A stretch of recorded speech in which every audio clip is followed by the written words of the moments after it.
Sementara itu, saudara, seekor gajah liar memasuki perkebunan warga di Desa Alur Kejerun, Kecamatan Klut Tengah, Kabupaten Aceh Selatan. Penampakan gajah liar ini sempat menghebohkan warga setempat. Seekor gajah jantan liar memasuki perkebunan warga di Desa Alur Kejrun, Kecamatan Klut Tengah, Kabupaten Aceh Selatan.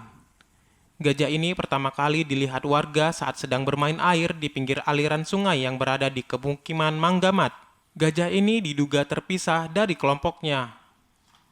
Penampakan gajah liar ini sempat menghebohkan warga, disebabkan sejak beberapa hari terakhir, seekor gajah juga sempat merusak sejumlah tanaman warga seperti pohon pisang dan jagung.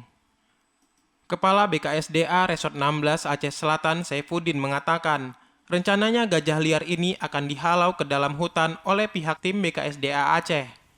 Pihaknya juga mengimbau kepada masyarakat agar dapat waspada saat beraktivitas di kebun. Langkah di BKSDA kemarin ada masyarakat lapor bahwa ada satu ekor gajah jantan, sekitar umurnya 8 tahun.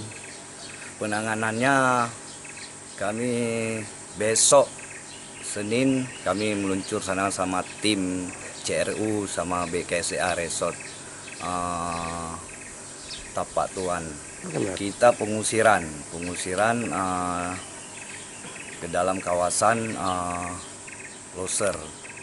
Warga berharap kepada pemerintah untuk segera mengatasi persoalan gajah liar yang masuk ke areal perkebunan warga, agar tidak terjadinya konflik antara satwa yang dilindungi dengan manusia. Dari Aceh Selatan, Asrul Yadi, TVRI Aceh melaporkan.